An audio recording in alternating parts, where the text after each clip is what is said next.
అయితే early morning ఇటు తెలుగు రాష్ట్రాల్లో భూ ప్రకంపనలు చోటు చేసుకున్నాయి. కేవలం తెలుగు రాష్ట్రాల్లో మాత్రమే కాదు, ఇటు ఛత్తీస్గఢ్లో కూడా భూ ప్రకంపనలు చోటు చేసుకున్నట్టు తెలుస్తోంది. 1-2 చోట్ల కాకుండా ఏకంగా 2 తెలుగు రాష్ట్రాల్లో కూడా భూమి స్వల్పంగా కంపించింది. ఇక 10 సెకండ్ల పాటు భూమి కంపించింది. కాసేపే కంపించినా కూడా జనం మాత్రం తీవ్ర భయాందోళనకు గురయ్యారు. ప్రెసెంట్ మనం విజువల్స్ చూస్తున్నాము. అక్కడ ఎక్కడైతే ఎర్త్ క్వేక్ జోన్స్ ఉన్నాయో అక్కడ మనం విజువల్స్ చూస్తున్నాము. మిడిల్ బాక్స్ లో అట్ ద సేమ్ టైం ఇళ్లలో ఉన్న విజువల్స్, ఫ్యాన్స్ ఊగటం, లేకపోతే ఇళ్లలో చిన్న చిన్న వస్తువులు ఏవైతే షో కేసెస్ లో పెడతారో అవన్నీ కూడా కింద పడిపోవటం, ఇటువంటి ఫీల్ అయ్యారు అక్కడ జనం. At the same time CCTV footage కూడా చూస్తున్నాము. రోడ్ మీద ఉన్న సీసీటీవీ ఫుటేజ్ ఏ రకంగా అక్కడ షేక్ అవుతున్న విజువల్స్ కూడా చూస్తున్నాం. అయితే చాలా మంది ప్రజలు అక్కడ భయంతో బయటకు పరుగులు తీశారు. కొన్ని సెకండ్ల పాటు ప్రజలు షాక్ లో ఉండిపోయారు. 20 ఏళ్ల తర్వాత తెలంగాణలో భూమి మళ్ళీ ప్రకంపించింది. అయితే ఇటు చూస్తే మనం ఇంత తీవ్రతతో ఏపీ మరియు తెలంగాణలో భూమి ప్రకంపించడం చాలా ఏళ్ల తర్వాత ఇదే మొదటిసారిగా చెప్పుకోవచ్చు.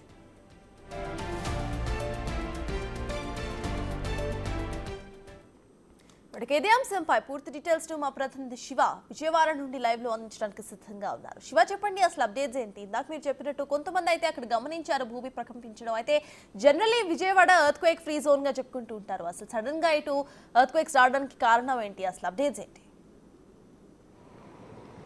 సత్తాజ్, మొత్తం మీద చూసుకుంటే తెలంగాణ సరిహద్దు ప్రాంతం, ఖమ్మానికి సంబంధించిన సరిహద్దు ప్రాంతం ఎన్టీఆర్ జిల్లా. ఈ ప్రాంతానికి సంబంధించి కూడా ముఖ్యంగా నందిగామ, జగ్గయ్యపేట, తిరువూరు నియోజకవర్గాలు సరిహద్దు ప్రాంతాల్లో ఉంటాయి. ఇక్కడ ఈ ప్రాంతానికి సంబంధించి కూడా కొండ ప్రాంతాలు ఎక్కువగా ఉంటాం, అలాగే పూర్తి స్థాయిలో ఫారెస్ట్ జోన్గా ఇది ఉంటుంది. సో ఈ ప్రాంతానికి సంబంధించి గత కొన్ని దశాబ్దాలుగా ఎప్పుడూ లేని రీతిలో ఈసారి మాత్రం స్వల్పంగా ఉదయం 7:30 నుంచి 8 గంటల సమయం లోపు కూడా 1 సెకండ్ పాటు కొన్ని చోట్ల, 2 సెకండ్ల పాటు మరికొన్ని చోట్ల, రెప్పపాటు వచ్చేసరికి మరికొన్ని చోట్ల స్వల్పంగా కూడా రావటం జరిగింది.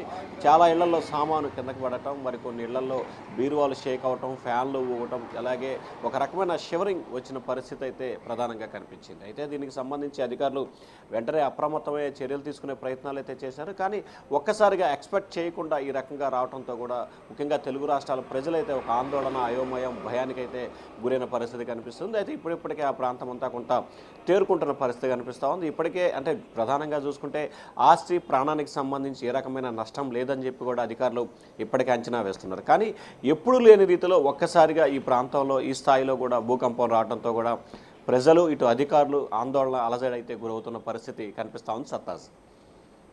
రైట్. అయితే శివ, ఇందాక మీరు చెప్పినట్టు ఇక్కడ కొన్ని ప్రాంతాల్లో, విజయవాడలో ఎస్పెషలీ జగ్గయ్యపేట వంటి ప్రాంతాల్లో భూమి కంపించినట్టుగా మీరు చెప్తున్నారు. అయితే మళ్ళీ సేమ్ జోన్లో ఎర్త్క్వేక్స్ వచ్చే అవకాశం ఉంది అనుకోవచ్చు?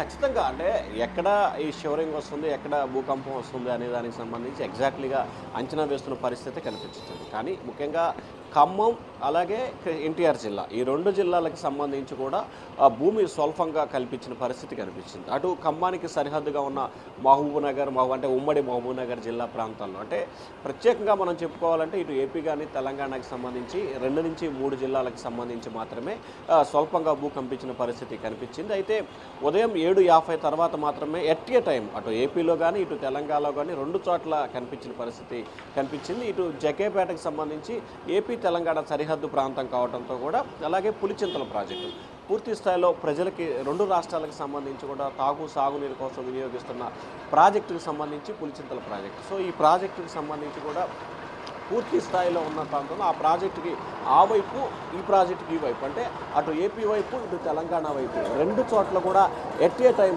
ఈ స్వల్పంగా కూడా భూకంపం రావటం పరిస్థితి కనిపించింది. అలాగే మరొక వైపు తిరువూరు నియోజకవర్గానికి సంబంధించి కూడా ఏదైతే విసన్నపేట, గంపలగూడెం ఈ 2 ప్రాంతాల్లో కూడా స్వల్పంగా భూకంపించింది. అలాగే నందిగామ నియోజకవర్గానికి సంబంధించి కూడా, నందిగామకి ఏదైతే కృష్ణానది పరివాహ ప్రాంతం, ఇటు కృష్ణానది పరివాహ ప్రాంతం, అటు గోదావరి తీర నది పరివాహంతం, ఈ 2 పరివాహ ప్రాంతాలని బేస్ చేసుకొని ఈరోజు ఎట్ ఏ టైము భూకంపం రావడం జరిగింది. సో దీనికి సంబంధించి కూడా పూర్తి స్థాయిలో అప్రమత్తంగా వ్యవహరించాల్సిన పరిస్థితి అయితే కనిపించింది. ముఖ్యంగా స్పెసిఫిక్గా 3 నియోజకవర్గాలు మాత్రమే ఈ ఎక్కువగా భూకంపం వచ్చిన పరిస్థితి కనిపిస్తాం. జగ్గయ్యపేట, తిరువూరు, నందిగామ ఈ 3 నియోజకవర్గాలు రావడం జరిగింది. దీంట్లో తిరువూరులో కొంచెం ఎక్కువగా వచ్చినట్లు స్థానికులు చెప్తా ఉన్నారు. తిరువూరుకు సంబంధించి 4 ప్రాంతాల్లో 2 సెకండ్ల పాటు కనిపించిందని చెప్పి కూడా చెప్తా ఉన్నారు. అలాగే జగ్గేపేటకు సంబంధించి 2-3 ప్రాంతాల్లో 1 సెకండ్ పాటు, అలాగే రెప్పపాటు మరికొన్ని చోట్ల భూమి స్వల్పంగా కనిపించింది. సో మొత్తం మీద చూసుకుంటే ఈ భూకంపం ప్రభావం మాత్రం ముఖ్యంగా తెలుగు రాష్ట్రాలపై ఈరోజు చాలా ఎక్కువగా చూపిందని చెప్పుకోవచ్చు. కానీ ఇక్కడ ఆసక్తికరమైన అంశం ఏంటంటే ఎటువంటి ఆస్తి కానీ ప్రాణ నష్టం కానీ లేకపోవడం ఒక మంచి పరిణామంగా చెప్పుకుంటున్నారు. సో మొత్తం మీద చూసుకుంటే ప్రజలు పూర్తి స్థాయిలో అప్రమత్తంగా వ్యవహరించాల్సిన పరిస్థితి అయితే స్పష్టంగా కనిపిస్తుంది. ఎందుకంటే ప్రకృతి చేసేదానికి సంబంధించి ప్రజలు అప్రమత్తంగా ఉన్నా కానీ చేసేదేం లేదు. కానీ ఒక్కసారిగా జరుగుతున్న ఈ పరిణామాల పట్ల ప్రజలు, చిన్నపిల్లలు, ముఖ్యంగా గర్భిణీలు, వృద్ధులు అయితే మాత్రం ఒక్కసారిగా భయాందోళనకు గురైన పరిస్థితి కనిపిస్తూ ఉంది. అది 1 సెకండ్ 2 సెకండ్లు కాకుండా కొంచెం ఎక్కువ వచ్చినట్లయితే మాత్రం భారీ స్థాయిలో ప్రాణ ఆస్తి నష్టం అయితే సంభవించే అవకాశాలు అయితే కనిపించే ఖచ్చితంగా సత్తాజ్. అయితే శివ, రివర్ బేసిన్ దగ్గర కూడా ఇక్కడ ఎర్త్ క్వేక్స్ వచ్చాయి కాబట్టి అక్కడ వాటర్ డిజర్ప్ట్ అయ్యే ఛాన్సెస్ ఎక్కువగా కనిపిస్తున్నాయి. అంటే ఆ ఫ్లో అనేది ఇక్కడ ఇటువైపుకి వచ్చి అంటే బేసిన్ వైపుకి వచ్చే అవకాశం కూడా ఉంది అనుకోవచ్చు. అయితే మళ్ళీ అక్కడ ఏమైనా భూమి మళ్ళీ ఎర్త్ క్వేక్ వచ్చే అవకాశం ఉందనుకోవచ్చు. అసలు అధికారులు ఎటువంటి జాగ్రత్తలు తీసుకుంటున్నారు ఇటువంటి మేజర్ ఇష్యూస్ జరగకుండా?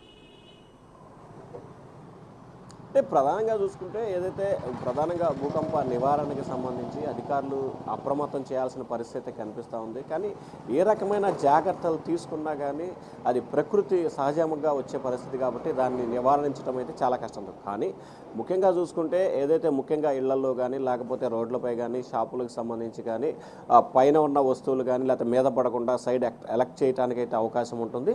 ముఖ్యంగా మీరు చెప్పినట్లు కూడా కృష్ణానది పరివాహ ప్రాంతం బేస్ చేసుకొని ఆ ప్రాంతాల సరిహద్దుల్లోనే ఈ భూకంపం రావడంతో కూడా ప్రజలు కొంత అప్రమత్తంగా ఉండాల్సిన పరిస్థితి అయితే కనిపిస్తూ ఉంది. ముఖ్యంగా కృష్ణానది పరివాహ ప్రాంతానికి ఆనుకోనున్న 20-22 గ్రామాల్లో దాదాపుగా ఎక్కువ గ్రామాల్లో ఈరోజు ఈ భూకంపం రావడం జరిగింది. సో ఈ నేపథ్యంలోనే సముద్ర తీర ప్రాంతంలో ఉన్న వ్యక్తులు, ఇళ్ళు కానీ లేకపోతే ప్రజలు కానీ కొంత అప్రమత్తంగా వ్యవహరించాల్సిన పరిస్థితి అయితే కనిపిస్తూ ఉంది. దానికి సంబంధించిన అధికారులు కూడా అక్కడి నుంచి వాళ్ళని ఖాళీ చేయించడం లేకపోతే వేరే ప్రాంతానికి తరలించడం చేయాలి. అయితే ప్రస్తుతం ఇటు మన వాతావరణానికి సంబంధించిన అధికారులు కానీ లేకపోతే డిజాస్టర్ మేనేజ్మెంట్ అధికారులకు సంబంధించి అది టెక్నికల్గా రావడం జరిగింది. మళ్ళీ వచ్చే అవకాశాలు అయితే చాలా తక్కువగా ఉన్నాయనేది అయితే డిజాస్టర్ మేనేజ్మెంట్ శాఖ అయితే స్పష్టంగా చెప్తా ఉంది. మరి దీనికి సంబంధించిన అధికారులు కూడా ఏ స్థాయిలో ఇక్కడ ప్రభావితం, ఎందుకంటే అత్యాధునిక సాంకేతిక పరిజ్ఞానాన్ని వినియోగించు హై టెక్నాలజీని ప్రస్తుతం అధికారులు వినియోగిస్తున్న నేపథ్యంలో కూడా ఇంకా భూకంపం ఎక్కడ వస్తుంది, వచ్చే అవకాశం ఉందా లేదా అనే దాన్ని మాత్రం ఇంకా ఐడెంటిఫికేషన్ చేసే పరిస్థితి అయితే మాత్రం అధికారులకు లేనట్లు కూడా చెప్తా ఉన్నారు. కానీ రానున్న రోజుల్లో ఇంకా టెక్నాలజీని మెరుగుపరుచుకునే ప్రయత్నాలు అయితే అధికారులు చేస్తామని చెప్తా ఉన్నారు. Satyanarayana. Right, thank you Shiva.